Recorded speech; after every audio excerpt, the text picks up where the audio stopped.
কোনো বান্দায় যখন একবার সুবহানাল্লাহ বলবে, আল্লাহ রাব্বুল আলামিন আসমানে আর জমিনে নেকি দিয়া এমন পরিমাণে ভরে দেন, আসমানে আর জমিনে কোনো জায়গা ফাঁকি থাকে না, সমস্ত জায়গায় নেকি দিয়ে বললেন সুবহানাল্লাহ। আপনি শুধু নেকামল করার নিয়তে নামাজ পড়বেন, নেকামল রোজা রাখবেন, নেকামল হজ করবেন, নেকামল, কিন্তু নেকামলের মধ্যে কথার মধ্যে নেকামল আছে, চলার মধ্যে নেকামল আছে, হাঁটার মধ্যে নেকামল আছে, খাওয়ার মধ্যে নেকামল আছে। আপনি দুনিয়াতে যত কিছু করবেন নেকামল আছে, আপনি ভালো যত কাজ করবেন নেকামল আছে, বাথরুমে যাইবেন নেকামল আছে, বাথরুম থেকে আসবেন নেকামল আছে। আল্লাহ রাব্বুল আলামিন বলেন, বান্দা রে তুমি আমার হাবিবুল্লাহর সুন্নাহ মোতাবেক যদি চলতে পারো, আমি আল্লাহ রাব্বুল আলামিন তোমার যত কিছু করবাই আমি আল্লাহ নেকি হিসাবে কবুল করব। সুবহানাল্লাহ।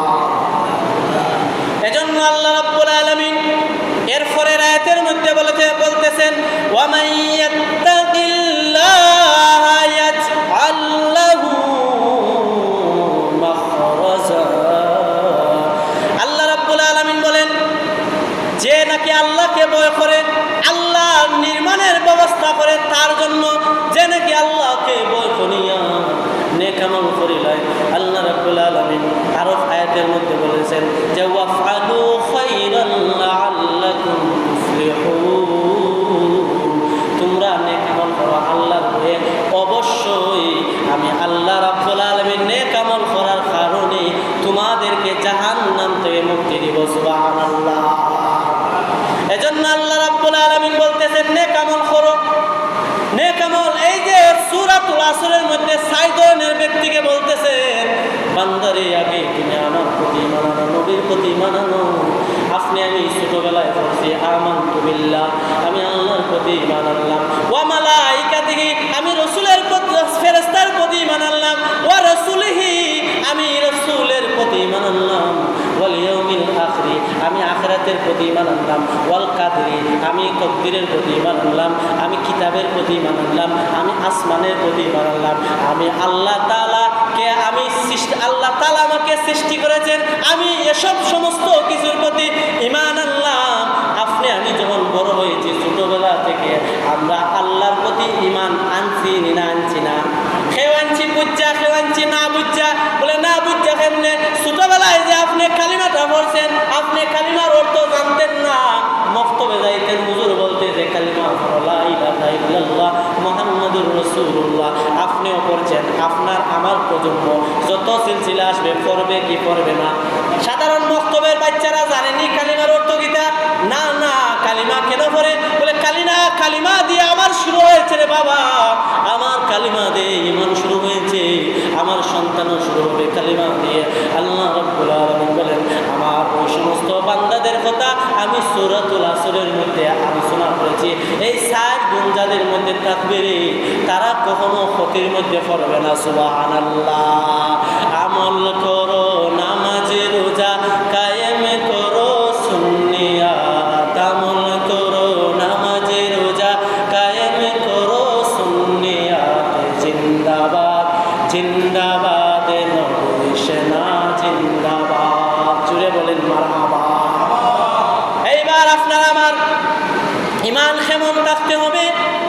আসেন আমরা নবীজির হাদিস থেকে শুনে নেই। তার আগে নেকামল সম্পর্কে আরো একটি হাদিস শুনে নেই। হযরতে আবু যর গিফারি, নাম শুনছেন নি? আবু যর গিফারি রাদিয়াল্লাহু তাআলা, এই হাদিসটা ধনীদের জন্য, গরিবদের জন্য বেশি কার্যকরী, গরিবদের জন্য এই হাদিস। সুবহানাল্লাহ।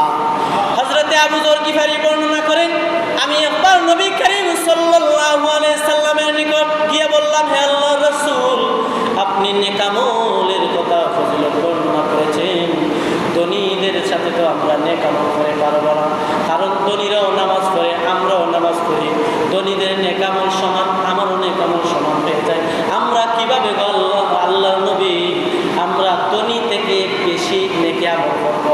বলে পার্থক্য কেমনে হয়? বলে ধনীদের টাকা আছে, মসজিদে টাকা দিয়ে দেয়, ধনী ব্যক্তি যখন 500 টাকা দিয়ে দেয়, বলেন তো গরিব একজনে 500 টাকা দিতে পারেনি? আমরা দিতে পারিনি যারা আছি। যারা 20,000 টাকা দেয়, আমি পারমুনি 5,000 টাকা দিতাম। নবী করিম সাল্লাল্লাহু আলাইহি সাল্লামের সাহাবী নবীকে বললেন, হে আল্লাহর ধনী ব্যক্তিরা যখন দান সদকা করে তারা আমরা থেকে আমল নামা উচ্চ লেভেলে চলে যায়। আমার মনে শান্তি নাই, ধনীদের থেকে আমল কিভাবে বাড়াইব আপনি বলে দেন। তখন আপনার আমার নবীজি গরিবদের জন্য ধনীদের সাথে ধাক্কা দিতে গিয়া, ধনীদের কথা বলতে গিয়া গরিবদেরকে বলেন, ও আমার সাহাবায়ে কেরাম তোমরা জেনে নাও, ধনী ব্যক্তিরা যখন মসজিদে দান করবে 500 টাকা তুমি দিতে পারো না, তোমার চিন্তার কোনো প্রয়োজন নাই।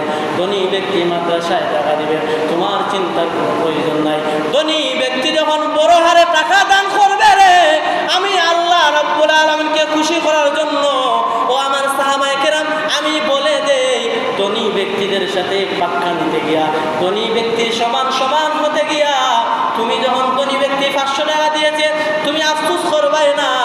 এই নিয়তে তুমি যদি একবার বলো সুবহানাল্লাহ, তোমার সুবহানাল্লাহ এত দাম আল্লাহর কাছে হয়ে যাবে। ধনী ব্যক্তি 500 টাকা দিয়া যেই নেকি অর্জন আল্লাহ তাআলার কাছে করেছে, আল্লাহ তাআলা তোমার সুবহানাল্লাহ বলার কারণে দিয়ে দিবে সুবহানাল্লাহ। এখন ধনী যারা আছেন বলে তাইলে সুবহানাল্লাহ যদি 500 টাকার দাম হয়ে যায় দানই করতাম নাই, এমন চিন্তা তো করো নইব নি। বলে গরিবে 500 টাকা না দিয়া 500 টাকার সব পাইবে, বলে না না এটা আপনার ভুল ধারণা, আপনি টাকা দিয়া যে সব অর্জন করবেন, কারণ সব দেওয়ার মালিক কোনো ব্যক্তি নেই, বলেন তো সব দেওয়ার মালিক আল্লাহ। আপনি বুঝতেই পারবেন না 5000 টাকা দিয়া যে নেকি অর্জন করেছেন, আমি একবার আলহামদুলিল্লাহ বলবো, নেকি দেওয়ার মালিক আল্লাহ।